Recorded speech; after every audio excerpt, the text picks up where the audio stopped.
Olá, queridas seguidoras, pacientes e futuras pacientes. Como sugerida por algumas meninas, hoje eu vou falar um pouquinho das cicatrizes de mastopexia. Mas antes da gente falar das cicatrizes, eu queria perguntar para você. Você sabe o que é mastopexia? Você já ouviu falar em mastopexia? Faz nem ideia do que eu estou falando? Então, para essa dúvida não acontecer, para a gente poder falar das cicatrizes de mastopexia, eu vou primeiro falar do que é a mastopexia. Mastopexia nada mais é do que o levantamento de uma mama que caiu, tá? A gente gosta de falar bonito, então a gente fala de uma mama que sofreu pitose.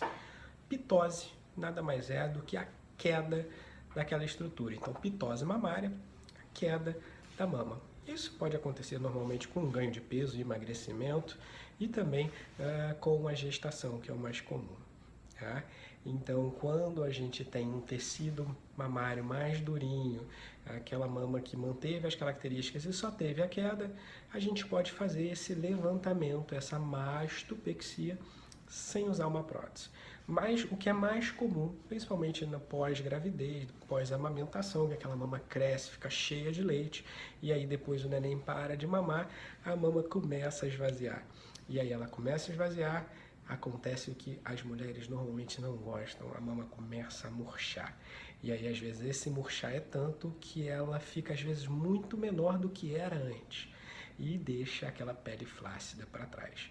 Então, nesses casos, a gente pode agregar uma prótese à cirurgia e com isso aumentar um pouco o volume ou até manter o tamanho da mama que a paciente tinha antiga, fazendo as cicatrizes que a gente vai ver agora, para poder então reposicionar essa mama numa altura um pouquinho mais alta. Tá?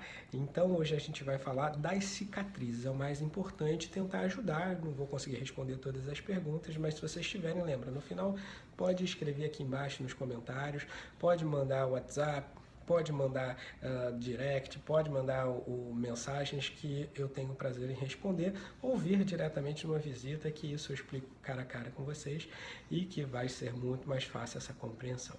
Bom, basicamente a gente tem 4 tipos de cicatrizes para mastopexia. Tá? O primeiro tipo delas, que eu particularmente não faço, mas vocês podem ver muitos colegas falando, ou até alguma paciente aqui que já sofreu esse tipo de cicatriz, que é a mastopexia com a cicatriz periareolar total. Essa cicatriz ela fica totalmente em volta da areola. Vamos ver aqui o esqueminha, só para entender. Então aqui a gente tem a areola e a cicatriz ela fica totalmente ao redor da areola. Então por isso que recebe o nome de periareolar total. Com isso a areola pode ser diminuída também e colocada numa posição mais acima, tá? Aí você pode perguntar, doutor Matheus, por que você não gosta dessa cicatriz?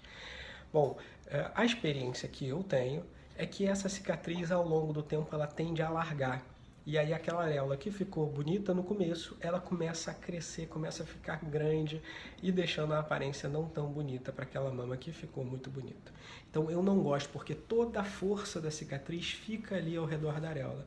E aí a gente sabe que uma pele que já não tinha uma elasticidade tão boa, por isso que caiu, pode então sofrer esse alargamento da cicatriz. Então a minha preferência não é usar este tipo de cicatriz. Não tenho nada contra quem use, e isso é muito da experiência. Na minha experiência, então, eu não gosto desse tipo. O segundo, tá?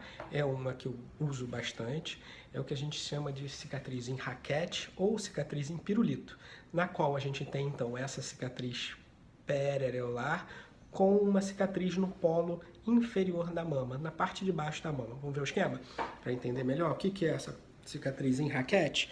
Ela fica igual uma raquetinha de ping-pong, uma raquete de tênis ou um pirulito, onde a gente tem então aquela cicatriz periareolar total com a cicatriz vertical. O que acontece? Na cicatriz periareolar total, a gente vai então poder posicionar a areola numa altura mais alta, a gente vai poder diminuir para deixar essa areola mais bonita e compatível com o tamanho da mama nova, porém a força da retirada de pele vai ser dissolvida aqui na região do T invertido. E com isso, a tendência é da cicatriz ser muito melhor. Mas aí você pode me perguntar, doutor Matheus, aquela cicatriz vertical ali, ela vai ficar no meio da mama, ela não aparece mais? A areola tem 2 cores. Essa transição de cor pode mascarar. Sim, mas a tendência é que essa cicatriz vertical, como aqui no Brasil a gente mora num país que o topless não é tão comum, essa pele daqui da parte inferior da mama é muito boa, uma pele quase virgem de sol, que um sutiã, que estaria nessa posição, biquíni, etc., vai cobrir totalmente e depois de passar do processo de cicatrização, que deixa a cicatriz vermelhinha, essa cicatriz fica praticamente imperceptível. Então é uma cicatriz que fica de muito boa qualidade e que você consegue por ali colocar uma prótese sem grande problema. Nesse tipo de cicatriz vertical, a gente vai indicar, na cicatriz em raquete, a gente vai indicar para aquela paciente que tem uma flacidez de pequena a moderada.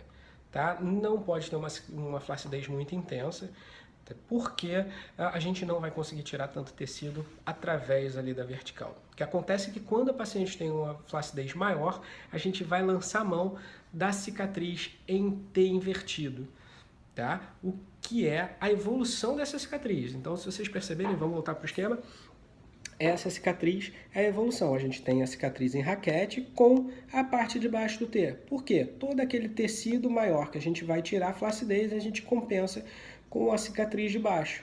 Então, por isso que nesses casos a gente pode tirar mais uma flacidez um pouco mais intensa. Então, aqui o esquema de como é a cirurgia. Aqui, ó, então a cicatriz vertical para posicionar essa areola na posição mais alta, tá? E aqui nesse tecido de baixo e nesse meio a gente tira o tecido, deixando a então em forma de T invertido. Então, por isso que a raquete e o T invertido são uma evolução da outra. Uma para pouca flacidez e a outra para muita flacidez. Essa, preferencialmente, é a minha escolha. Tá? Eu normalmente indico para mastopexia, pelo menos a raquete ou o T invertido. Tá? Alguns outros cirurgiões usam uma variação do T invertido, que é a cicatriz em L e em J, que é o quarto tipo de cicatriz. Tá? O esquema, de novo, aqui tem um esquema da cicatriz em L, tá? Aqui um T invertido normal, como a gente conhece. O L ou o J é a cicatriz vertical, só que em vez de você ter as duas perninhas formando um T, você só tem a variação para um lado, só para a lateral. Por que eu não gosto muito? Porque a tendência dessa lateral para compensar essa retirada de pele tende a ser um pouco maior do que quando você só faz um T. Então, a minha preferência é não usar o L e o J, mas tem excelente qualidade. Fica ali na dobrinha da mama, você consegue tratar uma flacidez de moderada a intensa com uma colocação de prótese sem problema. É mais da preferência da escola que aquele cirurgião veio. No meu caso, escola Professor Pitangui, Dr. Farid Hakmi, na qual a gente usa a cicatriz em T invertido ou a cicatriz em raquete com muita boa qualidade. Tá? Então vamos lembrar os 4 tipos: periareolar total, em volta de toda a areola; a raquete, em volta da areola com a vertical, o pirulito; a terceira, o T invertido, então parece uma âncorazinha em volta da areola para baixo e ali na dobrinha da mama na parte de baixo; e o L ou o J, tá? Na qual você tem o pirulito para baixo e somente um lado da horizontal, tá bom? Espero ter ajudado a sanar algumas dúvidas. Se ainda houverem dúvidas quanto às cicatrizes, vocês podem comentar, então, como eu já disse aqui embaixo, pode deixar o seu comentário, pode deixar o seu like aqui no vídeo, pode compartilhar à vontade, não me incomoda em nada, pode me mandar mensagem, que é um prazer eu responder. A gente tem os nossos WhatsApp, que você pode também fazer perguntas sobre o consultório, e também, claro, em vez de ficar mandando mensagens aqui no Facebook ou no Instagram ou no WhatsApp, é vir fazer uma visita aos nossos consultórios, tá bom? Então, o telefone nosso é o 21, eu estou no Rio de Janeiro, 21 99448 2221.